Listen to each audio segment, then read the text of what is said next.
Hello and welcome to Cali Legends Media. I want to say thank you to all the subscribers. If you haven't subscribed, please hit that subscribe button down below. Set that notification bell on all so you'll be notified whenever we drop a new video or if we go live. Also hit that like button sometime during this video. It's a good way to support the channel and help get this video moving through the algorithm. I'd really appreciate it.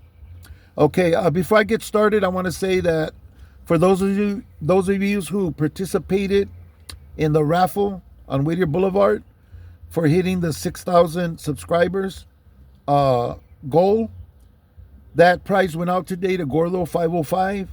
It's on its way. It just came from the post office, so I hope he enjoys that prize. We're going to be having one when we hit the 7, 8, and 9,000 mark, but in the 10,000, when we hit to 10,000 subscribers, we're going to have a bomb-ass video. The only thing I'm going to have to ask is the bigger the prizes get, I may need help with the shipping cost, okay? It wasn't much to get the calendar shipped off. Today, I think it like came to a total like $40 for the packaging and everything. That's not a problem. But the bigger the prize, of course, it's going to cost more. But anyways, yeah, I'm looking forward to those raffles. So, this video is about an incident that happened a couple of days ago.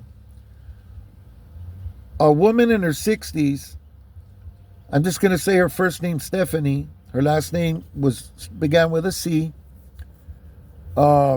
Stephanie went up to go visit her husband in a family visit. And it went all bad. But before we talk about that, let me explain a little bit about kind of how the visits work. Okay, now under normal circumstances, okay, if you're in a normal GP yard, you'll walk to a visiting area. In that area, they have vending machines that sell burritos, sodas, different items, okay, where you could sit down and eat, spend time with your family. Now, that visiting area has always been held in high regard because people's family was going up to spend time with them, and you'd have children, grandchildren, parents, wives, parents, family, or maybe even just good friends coming a long way to visit with you. So there was kind of a certain amount of respect given to one another in the visiting room, even if you had some type of problem with an individual. You save it till you get back to the yard.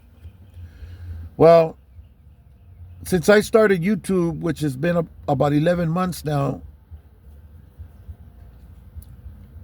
I've done 2 videos already with incidences kicking off in the visiting room. One of them, a woman got sliced. Anyways, we're not going to talk about that. But anyways, things have changed from back in the days, It's a different monster now. Prison has become much more violent, much more volatile. There's a lot more things happening in general population and on these SNY yards than ever before. And it's been including even the visiting rooms that are being supervised. Okay. They also have family visits. Now, family visits is when they call you out. You go to like a bungalow where they have these small apartment type buildings. They have a kitchen with a refrigerator, place to make food. You have your bedroom, TV, everything. To spend with your wife, maybe your parents, whoever goes and visits you, It doesn't have to be a wife. Maybe your mother takes your kids up to go and visit you for a couple of days where you could play with the kids outside. Usually they have some swings or some type of apparatus in the back for the kids to play. And you're asked to come out every 4 hours so that they could see that everything's okay and people are still breathing. Now, not everybody's eligible for these visits.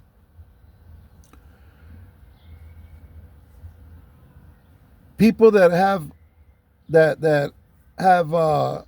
death sentences are ineligible. People that are in administrative disciplinary actions being taken against them aren't eligible. People with AS charges, and of course any charges towards kids, are ineligible. And for many years, even people with life sentences were ineligible, because years ago, I believe it was in the early 90s, someone got unalived, and the person was doing all day, and he didn't have nothing to lose, and he ended up unaliving the visitor, So they had taken the visits away from those individuals for many years. And I believe it was in the beginning of 2000 they got their visits back. Of course, if you've been sentenced with a death penalty, you're still ineligible. And the other ones that I mentioned also still ineligible. But you could have a life sentence now, and now you could have a family visit, right? So they have this man and this lady, Stephanie, and her husband. Her husband has 4 different charges, 4 different sentences, life sentences with life without parole, and an additional 20-year sentence. The guy's not going to ever see the light of day again. It would take a miracle from God himself for him to ever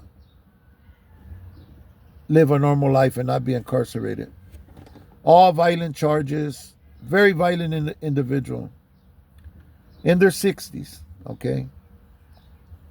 Stephanie had been talking to her husband, who was taking self-help classes. He was in the education program, and he's trying to do positive things and better himself.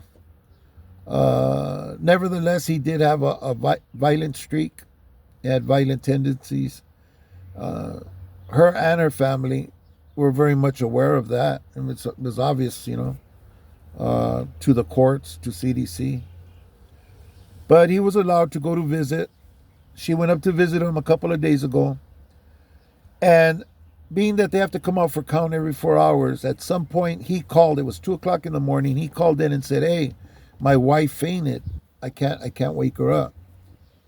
So the emergency response team went out, checked her, started working on her, and took her.